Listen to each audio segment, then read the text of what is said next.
આપણે ઓન કરીએ. તો મહાવીર સ્વામીને દુઃખ લાગ્યું કે મારા માતાને મારા રૂપમાં આવવું પડ્યું. માતા તમે મને બોલાવી કેમ નહીં? તમે કેમ ચાલીને આવ્યા? મારા હોતા તમને ચાલીને આવવું પડ્યું. એ મારા માટે ખૂબ દુઃખની વાત છે. સમજ્યા તમે?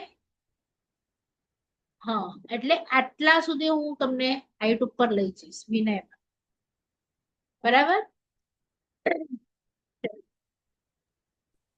બરાબર બેન.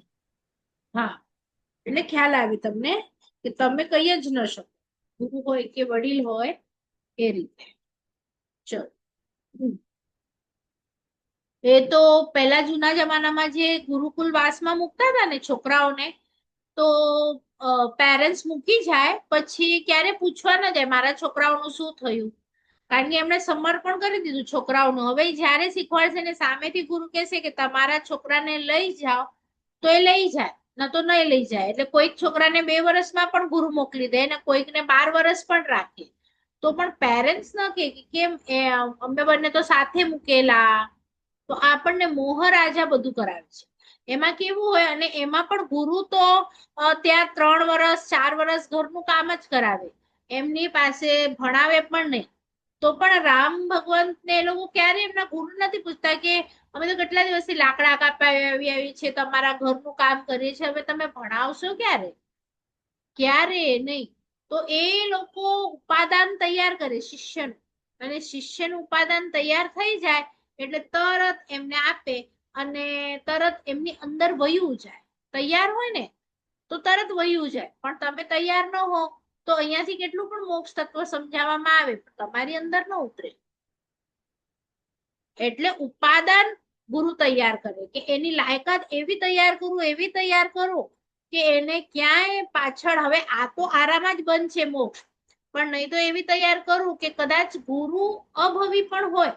હવે જો અભવી ગુરુ માટે લખ્યું કે એ કાયમી ચાર્જ ગતિમાં ફરવાનો જ છે, એટલે અપેક્ષાએ અરિહંત કરતા વધારે મોક્ષ અભવી ગુરુ આપે. એટલે પોતે ન તરે પણ બીજાને તારવાની શક્તિ એની અંદર હોય. તો તમે નેક્સ્ટમાં એવા જગ્યા ઉપર જાઓ કે ત્યાંથી મોક્ષ ખુલ્લું હોય, તો અહીંયા જ ઉપાદાન એટલું બધું રેડી હોય કે ત્યાં જાઓ તરત તમારી 8 વર્ષની દીક્ષા અને તમારું એ જ અનુપમા દેવીની જેમ તરત મોક્ષ. એટલે બંને વસ્તુ ખ્યાલ આવે છે. એટલે ભણવાથી ગાથા કરવાથી તમારું મોક્ષ નથી, પણ ભણીને તમારી અંદર, હવે દાખલા તરીકે હમણાં મને મેસેજ આવ્યો ચંદ્રિકા બેનનો કે ઘરે ગેસ્ટ આવી ગયા તો એ નથી જોઈન થવાના. સમજો, તો અહીંયાથી શીખવાનું શું છે કે જો એ ગેસ્ટ હતા એમને તો ખબર નથી, પણ સમજો કે તમારું બાયપાસ થયું હોય એમ બધાને ખબર પડે તો તમારા ઘરે આવે. તમારું બાયપાસ થયું હોય તો તમારા ઘરે આવે, એમને ખબર છે બાયપાસ થયું છે, બરાબર. પણ આપણે બધા એટલા અજ્ઞાની છીએ કે કોઈક સૂતા હોય તો આપણને ખબર હોય કે આ ટાઈમ પર નહીં જવાનું, સૂતા હોય. પણ ભણવાનું આપણને પેલાના જમાનામાં તો શું કહી જ દે લોકો કે એમનો આ જ્ઞાનનો સમય હશે, એટલે હજી તમારી છાપ એવી ઊભી નથી થઈ કે તમે આ દિવસે જ્ઞાન ઉપાર્જન કરો છો આ સમય પર. તો એટલું એને દઢ કરવાનું કે આ સમય પર તો નરેન્દ્ર મોદી આવે ને તોય હું તો ન જ મળું. તમે સમજ્યા? કારણ કે કુમારપાલ મહારાજાને તમે જોશો ને તો એવા આપણા વસ્તુપાળ તેજપાળ ને તમે કથાનક જોશો, એ બધાનું ફિક્સ. એ લોકો નોકરી સ્વીકારીને જ્યારે રાજા પાસે, ત્યારે એમનું પહેલું હતું કે અમે તમારી નોકરી સ્વીકારીશું, પણ આ અમારી કન્ડિશન છે કે આ અમારો સમય અમારા પ્રભુનો હોય, એમાં જો તમે અમને બોલાવશો ને તો અમે તો નથી જવાના, તમને કાઢવા હોય તો એ દિવસે કાઢી નાખજો. અને મેં આ કથા તમને લગભગ કીધી છે, પણ ન કીધી હોય તો એ પણ સમજાવું કે એ લોકો પોતાના, સમજો કે 5 લાખ મારી પાસે રૂપિયા છે, તો એ લોકો એટલા હોશિયાર હતા કે એ લોકો 5 લાખ રાજાને આપે અને કે આ અમારી મૂડી છે, જ્યારે તમે કાઢશો ત્યારે અમે પાછી લઈશું. નહીં તો એમને ખબર હતી કે જો રાજા આપણને કામથી કાઢે ને, સમજો હું કોઈ કામમાં બિઝી છું પૂજાના, તો કાઢે તો મારી પાસે રહેશું એ તો બધું લઈ લે. તો એ પહેલેથી એમને કે આ અમારા છે, તમે નથી આપ્યા અમને, એટલે તમે આપેલું ઘર અમે આપી દઈશું, પણ આ અમારી મૂડી છે, આ અમને પાછી આપી દેજો. અને એવી રીતે રાજા એક વખત ચેક કરવા આવે છે તો એ ભગવાનનો એમને બહારના દરબારના મંત્રીને કે છે કે હું રાજા આવે છે એને કે આવે બહાર. મંત્રી અંદર ગયો જુએ છે ઓલા તો પૂજા કરે છે ફૂલ પૂજાય તો આવતા જ નથી. તો એ કે છે કે તો બહુ બિઝી છે ફૂલવાળો. તો એ અંદર જાય છે ને જુએ છે એવી કેવી ભક્તિ કરે છે. તો પોતે એટલે ફૂલવાળાને કે છે તું હટી જા, હું તને ફૂલ આપું છું, હું એમને ફૂલ આપીશ મંત્રીને. અને એ આપે છે. તો ફૂલ માટે પણ એમણે ઓલા ફૂલ વાળા એક માણસ રાખ્યો હોય છે કે જે મને ફૂલ આપે. એટલે પ્રભુની ભક્તિ કરતા કરતા મને ફૂલ લેવા માટે નીચે પણ જોવું ન પડે એની માટે એમણે માણસ રાખેલો. અને ઈ માણસ એમને ગોઠવીને કીધું કે પેલા આ ફૂલ આપવાનું પછી આ આપવાનું એમની જે બી હશે. તો એ રાજાએ એવું નહીં આપ્યું એટલે એ સમજી ગયા કે કઈક ગડબડ છે. પણ તે છતાંય પ્રભુની પૂરી થઈ ગઈ ને આંગી પછી જ બધું પૂજા વાઇન્ડ અપ થઈ ગઈ. ત્યાંથી નીકળ્યા નિસી કરીને આવસી કરીને અને પછી જુએ છે કે રાજા છે. તો એક સેકન્ડ માટે પણ એવું નહીં થયું કે રાજા છે તો હું આને થોડીક વાર માટે મૂકી દઉં. એટલે એટલું પ્રભુ માટે એમને બહુમાન. એટલે ખ્યાલ આવે છે બહુમાન ની આપણે કેમ પાંચમા આરામાં બધું કમી છે. કારણ કે આપણે ભગવાનના ત્યાં જોજો દેરાસરમાં પણ કોઈને ફોન આવશે ને તો ઉભા થઈને ચાલવા લાગશે. બરાબર. હવે તમે નરેન્દ્ર મોદીની સંસદ સભામાં બેઠા હો તો ફોન આવે તો ઉભા થઈને ચાલવા માંડો, શું થાય? તો એ તો ખાલી ઇન્ડિયાના બોસ છે અને આ તો 3 લોકના બોસ છે. ખ્યાલ આવે છે? એટલે આપણી અંદર એમનું જેટલું જોઈએ એટલું નથી. કે આ એવો વ્યક્તિ છે મારી સામે કે જેણે પોતાના મોહને તોડી નાખ્યું, જેણે પોતાના 8 કર્મોને તોડી નાખ્યા અને જે અનંત સુખ ભોગવી રહ્યો છે ને મને જો ભોગવવું હોય તો મને આ જ હેલ્પ કરી શકે છે. એવું જયારે તમારા માઇન્ડમાં આવશે ત્યારે એમનું જે વધેલું બહુમાન તમે ઈચ્છામી એ જ બોલશો. જે તમે મિથ્યાત્વી હતા એ વખતે બોલશો, જે તમે સમ્યક્વી હતા એ વખતે બોલશો. પણ કર્મોની નિર્જરા ક્યાં વધુ થશે? તો જેના મનમાં જેની માટે વધારે બહુમાન ભાવ હોય એની કર્મની નિર્જરા એટલી વધારે. તો આ બહુમાન ઊભું કરવાનું એક ભાષામાં હાઈપ ઊભું કરવાનું દેવગુરુ ધર્મ માટેનું એ હું તમને બતાડી. એટલે ઈ હાઈપ જ્યારે ઊભી થશે ને ત્યારે તમારું કલ્યાણ આ જ ઈચ્છામી અથવા તો આ દેરાસર વિધિથી પણ કલ્યાણ થઈ જશે. એની માટે કોઈ આગમ ભણવાની જરૂર નથી. ખ્યાલ આવ્યું બધાને? ચલો હાજી બેન. હા ચલો આપણે જઈએ. બધા ઓઢી લો માથા પર. મોક્ષ તત્વની ગાથા બોલું છું.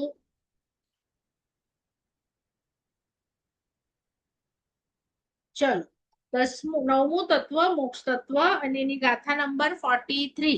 એમાં કહે છે અને જો હા એક વાત હજી કહું, જે લોકો 9 તત્વનું મોક્ષ તત્વ શીખે ને એ લોકોની માટે શાસ્ત્રમાં લખ્યું કે એમની માટે લાઈફ ટાઈમ ના પચખાણ આવી જાય. કે જ્યાં પણ દેશના ચાલુ હોય, વાંચના ચાલુ હોય, વ્યાખ્યાન ચાલુ હોય, કોઈ પણ ગુરુ ભગવત તમે ગમે ત્યાં તમારી લાઈફમાં જાઓ તો ભગવાન કરતા ઊંચું હવે પ્રવચન થઈ જાય. અને ભગવાનની પાસે જેમ તમે દેરાસરમાં માથે ઓઢેલા હોય તેમ નાનો બી ગુરુ ભગવાન 4 વર્ષનો બાળક કેમ ન હોય ત્યાં તમારું માથું ઓઢેલું હોવું જોઈએ. કારણ કે એમની પાસેથી તમારે હવે આચરણ શીખવાનું છે. તમે જ્ઞાન તો લઈ લીધું 9 તત્વનું, તો હવે દર્શન જ્ઞાન ચારિત્ર જ્યાં પણ હોય ત્યાં તમારું માથું.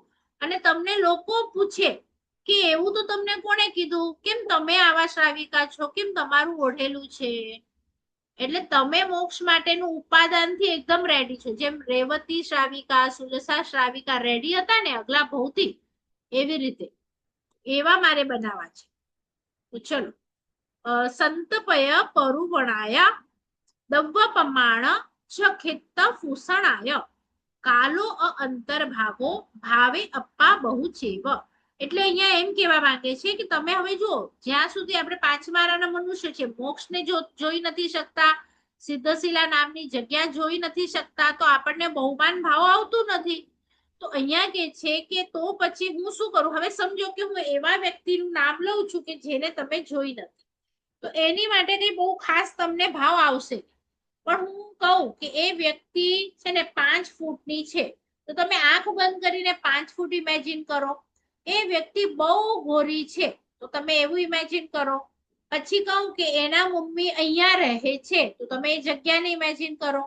પછી એનો આવો દીકરો છે, એક્સ વાય ઝેડ. હું જેમ જેમ તમને કહેતી જાઉં પછી તમે ઇમેજિન કરી શકો કે નહીં. તો એમ અહીંયા કે છે કે મોક્ષને સમજાવવાનું ઈઝી નથી, તો એને આપણે 9 પ્રકારના દ્વારથી સમજીશું. તો પહેલું દ્વાર છે ઉપર જે લખ્યું છે સંતપય પરુવણાય, એટલે શું કે સતપદ પ્રરૂપણા દ્વાર. પછી બીજું છે દવ પમાણ, એટલે કે દ્રવ્ય પ્રમાણ. ત્રીજું છે ખિત, એટલે કે ક્ષેત્ર. પછી આવ્યું પાછું ફૂસ, એટલે ફ એટલે અર્ધમાગધીમાં સ્પર્શ. તો આપણે આવે છે તમારા સૂત્રમાં ફાસ્યમ, પાલ્યમ, પૂર્યમ આવે છે, ફાસ્યમ ફ. તો આ જે ફૂસણ છે તો સ્પર્શના દ્વાર. પછી નીચે છે કાલો, એટલે કે કાળ. પછી છે અંતર, એટલે કે કાળ દ્વાર, અંતર દ્વાર. તો આવી રીતે હમણાં હું તમને નામ લઈશ તો બહુ ખબર નહીં પડે, પણ એ દ્વારો જ્યારે આપણે જોઈશું ગાથા નંબર 44, તો એમાં એની ડેફિનેશન લેતી જઈશ. તો આ પહેલા દ્વાર માટેની ગાથા છે 44, સતપદ પ્રરૂપણા દ્વાર. તો એને આપણે જોયું. તો એમાં કહે છે સત સંત સુત પયતા વિજ્જતમ ખ કુસુમવ ન અસતમ મુખ ખત્તી. હવે જો તમને ન ખબર પડે તો બીજો શબ્દ ખ અધૂરો છે, એટલે પ્રોનાઉન્સિએશનમાં મુ સાથે અધૂરો ખ બોલવાનો ને પછી ખત્તી પયમ તસ્સ ઉ પરુવણા મગણાઈ હિમ.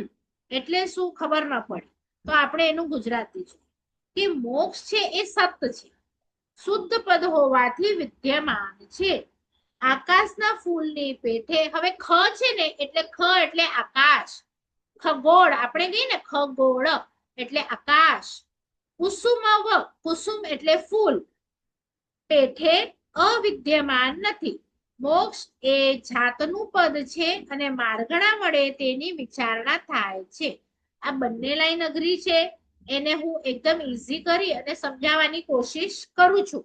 પછી તમારો જેટલો ક્ષયક્ષમ હશે એટલું તમને સમજાશે. ચલો, પદોનું વિભાજન 2 પ્રકારમાં થઈ શકે છે. પહેલું છે એકલા પદ અથવા શુદ્ધ પદ, અને બીજું છે જોડાયેલા પદ અથવા તો અશુદ્ધ પદ. તો નીચે લખ્યું એકલા પદ એટલે શું? તો એકલા પદ જ્યાં છે ત્યાં એ નામની વસ્તુ છે જ એમ સ્વીકારવામાં આવે છે. પદ એટલે અર્થ અને વ્યુત્પત્તિ સહિતનો શબ્દ. દાખલા તરીકે હું તમને કહું, હવે સમજાવું છું. એક શબ્દ કહું કાજુ, તો તમારા માઇન્ડમાં આવ્યું કાજુ, પિસ્તા, આંબા, ફુગ્ગા. એક જ શબ્દ બોલી, પણ એનાથી તમને એ વસ્તુ ખ્યાલ આવે છે કે શું બોલું છું. એટલે એને કહેવાય એકલા પદ. એક જ શબ્દ હોય પણ છતાં પણ આપણે એને સમજી જઈએ, અને એ શુદ્ધ પદ હોય. હવે શુદ્ધ પદ એટલે શું કે એનો અર્થ થાય. દાખલા તરીકે હું કંઈક એવું નામ બોલું ખ ખ ખ, આ પણ હું એક જ શબ્દ બોલું, પણ આનો કઈ અર્થ થાય છે નહીં, એટલે આ નથી બેસતું. એટલે એકલો શબ્દ પણ એ શુદ્ધ હોય, એટલે કે અર્થ વાળો હોય. હવે પછી કહે છે કે મોક્ષ સત છે, શુદ્ધ પદ છે. એટલે જેવી રીતે મેં તમને બદામ કીધી કે પિસ્તા કીધી ને એક જ શબ્દ, અને તમે સમજી ગયા, તો એવી રીતે મોક્ષ ભલે એક જ શબ્દ છે પણ એ શુદ્ધ છે, એટલે કે એનો અર્થ છે આકાશના ફૂલની પેઠે અવિદ્યમાન નથી. હવે આકાશનું ફૂલ જોઈએ. આકાશ એક શબ્દ છે અને ફૂલ એક શબ્દ છે, પણ ઘણા એવા શબ્દો હોય કે જ્યાં આપણને 2 શબ્દ ભેગા કરવા પડે. દાખલા તરીકે રાજપુત્ર, તો રાજાનો અને બીજું છે પુત્ર, એમ મેં 2 શબ્દ ભેગા કર્યા. એટલે રાજપુત્ર એ 2 શબ્દ ભેગા કર્યા તો એનો અર્થ છે કે નહીં? રાજપુત્ર નામની વસ્તુ છે કે નહીં? છે. પણ હું આકાશ અલગ વસ્તુ છે અને ફૂલ એક અલગ વસ્તુ છે, એ 2 ને ભેગા કરું અને તમને કહું કાલે આકાશનું ફૂલ લઈ આવજો, તો આકાશ ફૂલ હું જે બોલી તો એ એક પદ કરું, અથવા તો એમાં 2 શબ્દો છે. તો આવું જે એક પદ છે એનો કોઈ અર્થ નથી. તો એવું ઓલું મોક્ષ નથી. જેમ આકાશનું ફૂલ એવું કોઈ દુનિયામાં વસ્તુ જ નથી, એવું મોક્ષ માટે તમે નહીં કહી શકો. મોક્ષ ભલે એક શબ્દ છે, પણ એનો અર્થ છે એટલે કે ઈ સત છે. સત એટલે મારા પ્રભુના મુખથી એનું વર્ણન થયેલું છે. એટલે એ એવી વસ્તુ છે કે જેને હું ભલે નથી જોઈ શકતી, પણ એ વસ્તુ છે. આટલે પેલી હમણાં તમારી શ્રદ્ધા થવી જોઈએ. પછી આગળ આગળ બધું પ્રૂવ કરશે. આ પહેલું દ્વાર છે. પહેલા દ્વારમાં શું કહે છે કે સત પદ પ્રરૂપણા દ્વાર, એટલે મારા પ્રભુએ જેટલું કહ્યું છે બધું સત્ય છે. અને એમણે કીધું છે કે મોક્ષ છે, તો ભલે એક શબ્દનો છે, તો એ છે એ આકાશના ફૂલની જેમ એ મિથ્યા વસ્તુ નથી. આટલું બધાને ખ્યાલ આવ્યું? એટલે એક શબ્દ છે કે બે, મને એનાથી ફરક નથી પડતું, પણ મારા પ્રભુએ કહ્યું છે એટલે એ સત્ય છે. એ જોડાયેલું હોય એ ન હોય મને એનાથી ખબર નથી પડતી. એટલે હવે હું વાંચું છું, કદાચ તમને ખબર પડે. જો મોક્ષ એ પદ છે કારણ કે તેનો અર્થ પણ છે અને તેની વ્યુત્પત્તિ પણ છે. જ્યાં જોડાયેલા શબ્દ છે ત્યાં વસ્તુ હોય પણ અને ના પણ હોય. દાખલા તરીકે નીચે એક્ઝામ્પલ આપ્યું કે રાજકુમાર એ જોડાયેલો શબ્દ છે અને આ અર્થપૂર્ણ અને શુદ્ધ પદ છે. એની વિદ્યમાનતા સંભવે છે. એટલે આ બે શબ્દોથી જોડાયેલો છે પણ એનો અર્થ છે. પણ આકાશ પુષ્પ આ અશુદ્ધ પદ છે અને અસત્ય છે, કારણ કે ગુલાબનું ફૂલ હોય, મોગરાનું ફૂલ હોય, પણ આકાશનું ફૂલ ન હોય, તે અવિદ્યમાન છે એટલે હાજર જ નથી. તેથી મોક્ષ પદ છે. પદ કોને કહેશું કે ઈ કરેક્ટ હોય અને એ એના મીનિંગ હોય. તો અને એ મીનિંગ છે માટે એને આપણે શુદ્ધ પદ કહીએ છીએ. જ્યારે આકાશનું ફૂલ છે એ અશુદ્ધ પદ છે, જોડાયેલું પણ છે અને અશુદ્ધ પદ પણ છે. આમાં હવે કોને ન સમજણ પડી? એક વખત રિપીટ કરું કે ખ્યાલ આવ્યો? એટલે બેન આ બધું આપણે મોક્ષ ને સમજાવવા માટેનું છે. આ પહેલો દ્વાર છે. હા, પહેલો દ્વાર. 9 દ્વારથી આપણને સમજવાનું છે. જેમ મને તમે સમજો કે આટલી હાઈટ, આ મારું ગામ, આ મારું નામ, આ મારું ઘર, એવી રીતે મને ઓળખો. એવી રીતે તમને મોક્ષ માટે કે છે કે હંબગ વસ્તુ નથી, એ વસ્તુ છે.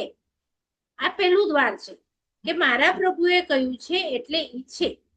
પછી બીજું દ્વાર આવશે, પછી ત્રીજું દ્વાર આવશે, એમ કરીને 9 દ્વારથી તમને આ મોક્ષને સમજવાનું છે.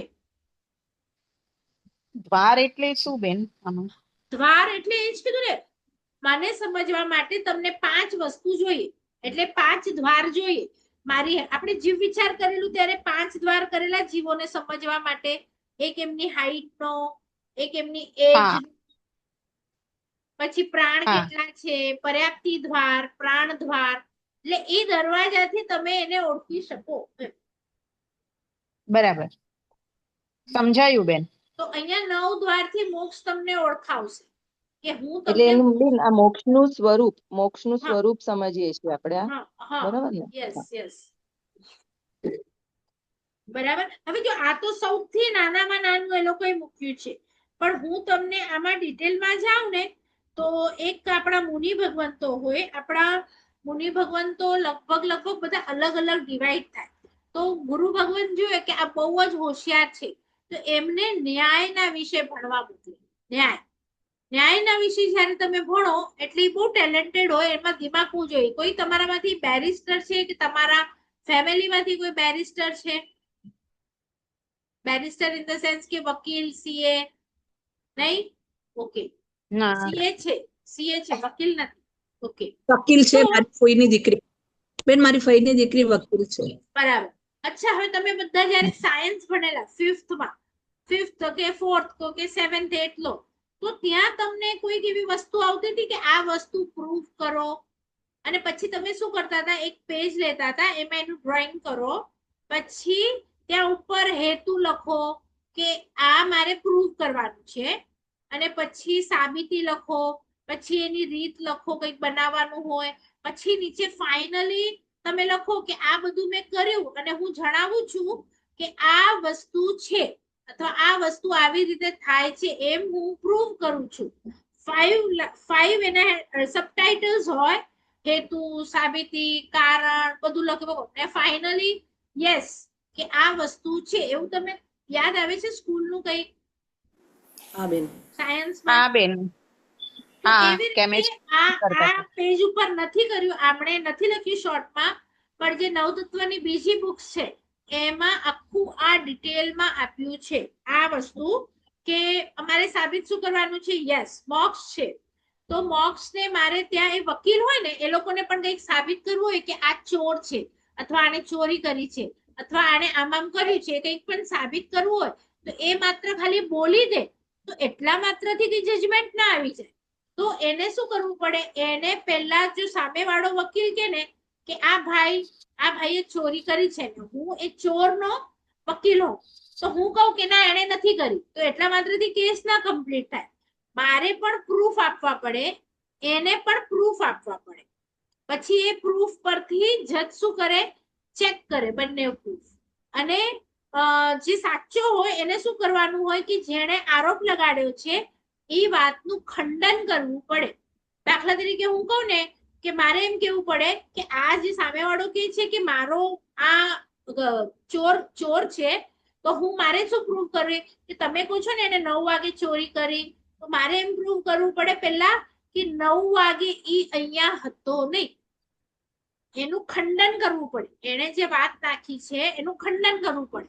પછી હું ખંડન કરું માત્ર એટલાથી ન ચાલે, પછી મારે મંડન કરવું પડે. મંડન એટલે કે તો પછી ઓરિજિનલી એ ક્યાં હતો આ વાગે, પછી એ કોઈ ભાઈ સાથે હતું તો એ ભાઈને હું લાવું અને હું કહું કે તમે કહો અને ઈ ભાઈ કે યસ 9 વાગે ઈ મારી સાથે હતો તો શું થયું, આપણે પ્રૂફ આપ્યું 9 વાગે ઈ અહીંયા હતો. તો એવી રીતે આની 5 વસ્તુ લખેલી જે છે એ પણ મારી પાસે છે. તો એ ખાલી શબ્દ હમણાં આગળ લાગે છે એટલે હું લેતી નથી કે એમાં પણ આવશે હેતુ શું, એમાં આપણે ખબર છે સામગ્રી પણ લખતા હતા કે આ મારે પ્રૂફ કરવા માટે આ 4-5 વસ્તુઓ મને જોઈશે, કે મને પ્લાન્ટ જોઈશે કે મને કોઈ કેમિકલ જોઈશે કે એવી રીતે પણ બધું આપણે એ સાધનો લખતા હતા. તો એવી રીતે આ મોક્ષ તત્વ માટે પણ તમને બધું કહેવામાં આવે છે કે શું શું છે. તો આમાં કોઈકને હું વાંચું છું, લખવી હોય 5 વસ્તુ તો લખી લો શોર્ટ.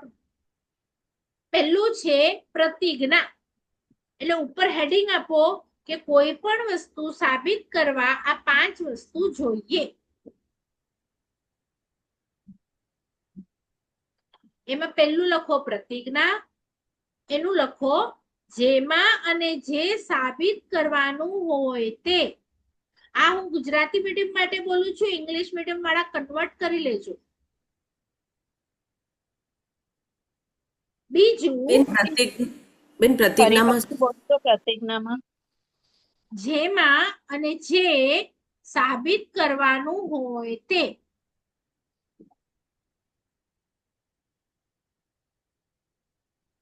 બીજું હેતુ, સાબિતીનું કારણ આપવામાં આવે. સાબિતીનું કારણ આપવામાં આવે. ત્રીજું ઉદાહરણ,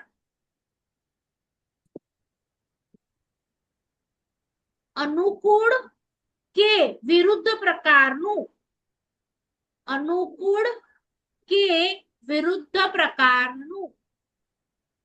એટલે તમારે છે ને એક્ઝામ્પલ પણ આપવું પડે. દાખલા તરીકે મને ઠંડી આવતી હોય તો મારે એમ કહેવાનું કે મને છે ને આ ટેમ્પરેચર નથી ફાવતું, અને પછી એમ પણ કેવું પડે કે આ ટેમ્પરેચર ફાવે છે. એટલે અનુકૂળ જે મને હોય તે અને મને જે પ્રતિકૂળ હોય તમે બંનેમાંથી કોઈ પણ એક એક્ઝામ્પલ આપી અને સમજાવી શકો. બરાબર? મને એમ કેવું હોય કે આ આમ છે તો તમે એક કેળું બતાડો અને પછી કહો જો આ કેળું છે, આ છે, અને એટલા માત્રથી અમે કહીએ છીએ કે આ કેળું પણ નથી, આ કલિંગર પણ નથી, પણ આ આંબો જ છે. તમે કેવી રીતે પ્રૂફ કર્યું? એના જે ઓપોઝિટ ફ્રૂટ્સ હતા એ તમે લઈ આવ્યા અને તમે પ્રૂવ કર્યું, તો ક્યારેક એ સેમ વસ્તુ લાવીને પ્રૂવ કરવાની હોય, ક્યારેક ઓપોઝિટ લાવીને પ્રૂવ કરવાની હોય. એના પછી છે ચોથું ઉપનય. કારણ કે આ શાસ્ત્રની ભાષા છે એટલે હું તમને ગુજરાતીમાં કહું છું. ઉપનય. બેન ઉદાહરણમાં ઓલું પૂરું કરાવો ને, અનુકૂળ કે વિરુદ્ધ પ્રકારનું. એ બે માંથી તમારે કોઈ બી દાખલો આપવાનો. દાખલો આપવાનો.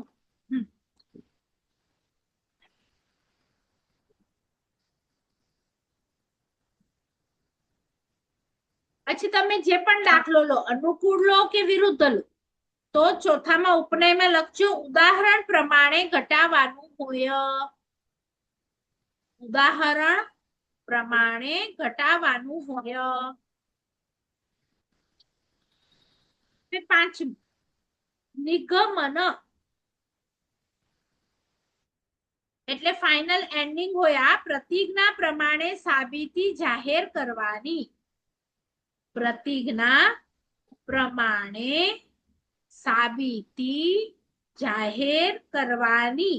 એટલે આપણે જો સૌથી પહેલા લખ્યું હતું ને કે મારે આ પ્રૂફ કરવાનું છે, તો એ એન્ડમાં લખ્યું કે આ બધાથી પ્રૂફ થાય છે કે આ આમ જ છે. એ એન્ડિંગ લાઈનમાં જે ફર્સ્ટ લાઈનમાં આપણે લખ્યું હતું એ જ તમારે પ્રૂવ કરીને કહેવાનું હોય.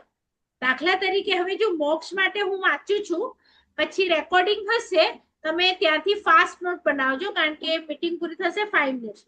હું રીડ કરું છું અને પછી તમે એમાંથી લખી લેજો. તો પ્રતિજ્ઞામાં આપણે લખીશું મોક્ષ સત્ય છે. પછી આપણે હેતુમાં લખીશું આ એકલા પદના અર્થરૂપ હોવાથી વિદ્યમાન છે. એટલે એકલો પદ છે અને એનો અર્થ પણ છે. પછી ઉદાહરણમાં લખીશું કે જે એકલા પદ છે એના અર્થ હોય કે ન પણ હોય, પણ આનો તો અર્થ છે. જેમ ઘોડો છે એનો અર્થ છે, પણ એકલો શબ્દ રાજપુત્ર છે તો એ અશુદ્ધ પદ છે, એનો અર્થ નથી. તો એવું આકાશ ફૂલ જેવું મોક્ષ અસત નથી. આ બધું મારે લખવાનું છે ઉદાહરણમાં. પછી ઉપનયમાં મારે લખવાનું છે મોક્ષ એ શુદ્ધ પદ છે માટે તેનો અર્થ છે. હું ફોટો મોકલી દઉં છું મારું લખાણનું, એટલે ચિંતા નહીં કરતા. પછી નિગમનમાં તે મોક્ષ પદના અર્થરૂપ જે પદાર્થ તે જ મોક્ષ એ રીતે મોક્ષની હયાતી સાબિત થઈ ચૂકી છે. અને પછી એટલે આટલું મારે લખવાનું છે કે હમણાં મેં જે ઉપર બતાવ્યું એવી રીતે અહીંયા સાબિત થાય છે કે મોક્ષ છે. તો આ આપણું પહેલું દ્વાર હતું, સતપદ પ્રરૂપણા. એટલે કે પ્રભુએ કહ્યું છે એવું મેં પ્રૂફ કર્યું કે આ મોક્ષ નામની જગ્યા છે. જો પ્રૂફ થશે તો જ તમારી શંકા જશે અને આગળના દ્વાર સમજવા તૈયાર થશો. પણ ખાલી એક દ્વારથી આપણને મગજમાં મોક્ષ બેસે નહીં. એટલે અહીંયા શું કે છે કે ચલો તો પછી હું તમને આગળના દ્વારથી મોક્ષ સમજાવું. અને એની માટે અહીંયા લખ્યું છે છેલ્લી લાઈનમાં કે માર્ગણાનું સ્વરૂપ મોક્ષપદ વિદ્યમાન છે અને તેની વિચારણા માર્ગણા વાળે થઈ શકે છે. હવે મારે પ્રૂવ કરવાનું છે આ, એટલે હું માર્ગણાથી પ્રૂવ કરીશ. એટલે એનો અર્થ એમ થયો કે માર્ગણાનું સ્વરૂપ સાથે મોક્ષની વિચારણા આગળની ગાથા જણાવવામાં આવી છે. એટલે હું અહીંયા એમ કહું છું કે હું તમને 14 વસ્તુ એવી બતાવું કે એનાથી તમને આ વસ્તુ મોક્ષ સત્ય છે એ વસ્તુ બરાબર સમજાશે. તો અહીંયા આ જે ગાથા આપી છે ને તમને 45મી ગાથા, એ શું છે લખી લો ત્યાં. 45મી ગાથા જે છે એ ત્રીજા કર્મ ગ્રંથની બીજી ગાથા છે. ત્રીજા કર્મ ગ્રંથની બીજી ગાથા છે. એટલે ત્યાં જયારે તમે ત્રીજું કર્મગ્રંથ કરશો અથવા તો કોઈ કરતું હોય ને તમે પૂછશો ને તો ત્રીજા કર્મગ્રંથમાં આ ગાથા આપી છે ને એના ઉપરથી આખું ત્રીજું કર્મગ્રંથ છે. તો ત્યાં શું લખ્યું કે હું તમને આ દ્વારો 14 માર્ગણા છે. દાખલા તરીકે મને કર્મ સમજવા હોય તો તમે શું વર્ડ યુઝ કરશો? કર્મ કેટલા છે? મુખ્ય કર્મ કેટલા છે? 8. તમે કોઈ ફેમિલીને સમજવું હોય તો તમે શું કહેશો? એ દાદો બાપાનું નામ લેશો અને એમના મુખ્ય 4 છોકરાઓ છે. પહેલા તમે એમ લખશો, પછી 4 ના આટલા આટલા દીકરા દીકરી છે એમ કહેશો કે નહીં? તો એમ મારે જો મોક્ષને સમજવું છે તો મોક્ષને હું આ 14 માર્ગણા દ્વારા તમને સમજાવું એમ કે છે. અને ટોટલી માર્ગણા છે ને એ 14 જ છે, પણ 14 માર્ગણાના દીકરા દીકરી ઘણા બધા છે. તો નેક્સ્ટ ક્લાસમાં આપણે આ 14 માર્ગણાને ડિટેલમાં જોઈશું, એમના દીકરા દીકરી કોણ છે એ પણ જોઈશું. એટલે 45 નંબરની ગાથા આપણે ત્યાં રીડ કરીશું. અને એમાં નીચે તમને ભેદ છે કે આ ગતિ માર્ગણામાં 4 પ્રકારની ગતિ છે. અને હવે હું તમને ઈઝી બતાડું કે આવી રીતે આ જે 14 માર્ગણા છે એ અમને તો બાયહાટ જ કરવાની હોય, અને એના દીકરા દીકરી કેટલા છે એ બાયહાટ કરવાના હોય. અને આ દીકરા દીકરીમાં મોક્ષ બધાની અંદર નથી, તો કોઈકમાં જ મોક્ષ છે. તો એ મોક્ષ ક્યાં છે એ આપણે જોઈશું. એટલે કે બધો પરિવાર હોય ને કે બધું દીક્ષા ના લેવાનો હોય.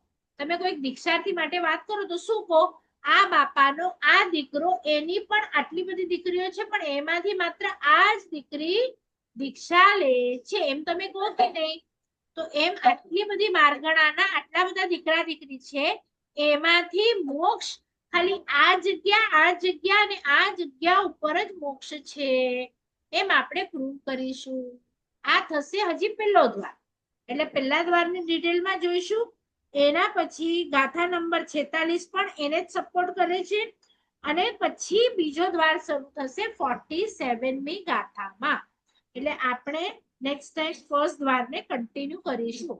જે આજ્ઞા વિરુદ્ધ કંઈ પણ બોલાયું હોય તો મિચ્છામિ દોડમ સર્વમંગલ માંગલ્યમ સર્વકલ્યાણ કારણમ પ્રધાનમ સર્વધર્માણામ જૈનમ જયતિ શાસનમ. ચલો બધા શાતામાં રહેજો. સાતામાં રહેજો. સાતામાં રહેજો બેન. જોયું? અને વર્ડ્સ અઘરા છે. પહેલું જે છે ને વર્ડ્સ એ અઘરા છે, પણ સમજવામાં અઘરું નથી. તો એ તમને અઘરું ક્યારે ન લાગે, જો તમારી અંદર વિનય હોય તો તમારા વિનયને ક્યારે મોહનીયની ચોટલી પકડાઈ જાય, અને મોહનીયની ચોટલી પકડાઈ જાય તો 1 સેકન્ડમાં સમજ આવે. પણ જો મોહનીય તમને હેરાન કરે ને તો ઈઝીમાં ઈઝી વસ્તુ હશે ને એ પણ તમને હાર્ડ લાગશે. એટલે તમે અહીંયા સુધી પહોંચ્યા છો ને, આખા પાર્લામાં ઘણા જણા આવતા હતા ક્લાસમાં, પણ કેમ તમે અહીંયા સુધી આવી શક્યા ને બીજાને ઓલી ઈઝી વસ્તુ પણ અઘરી લાગતી હતી? તો ક્યાંક તમારી અંદર તો બધું છે જ પોઝિટિવ. એ પોઝિટિવ ને હજી પોઝિટિવ કન્વર્ટ કરો. આ એક જ ભાવ છે પોઝિટિવ ને કન્વર્ટ કરવાનો. અને બધા પ્રકરણ તમે ભણી શકો એવી મારી ઓલું છે કે તમે બધા મોક્ષનું આખું સાચું સ્વરૂપ સમજી અને એ પ્રત્યે ચાલવાનું સ્ટાર્ટ કર્યું એમ. અને ત્યાં મારી કલ્યાણ મિત્ર તરીકે જે પણ મને ખબર હશે એટલું હું તમને શ્યોરથી હેલ્પ કરીશ. બરાબર? જ્યારે તમને કરાવું ને ત્યારે મારા માટે મારા ગુરુના કે મારા જ્ઞાનના દરવાજા ઓટોમેટિક ખુલી જાય. એટલે મારું એમાં સ્વાર્થ જ છે. બરાબર? તો બધા શાતામાં રહેજો. અને એક વખત 9 દ્વાર સુધીનું વાંચી જજો, 9 આગળના, અને કોઈ ડિફિકલ્ટી હોય તો પૂછી લેજો. હાજી બેન. ગુરુવારના હશે આપણા વર્ગ, એટલે બધા આ દ્વાર કમ્પ્લીટ કરજો. વર્ગણા શીખવી કર્મગ્રંથ માટે ખૂબ જરૂરી છે, એટલે હું કર્મગ્રંથને હિસાબે પણ તમને શીખવાડી દઈશ. આભાર બેન. દેવગુરુ આભાર પ્રસાદ. બેન. આભાર બેન. સાતામાં રહેજો બેન આભાર.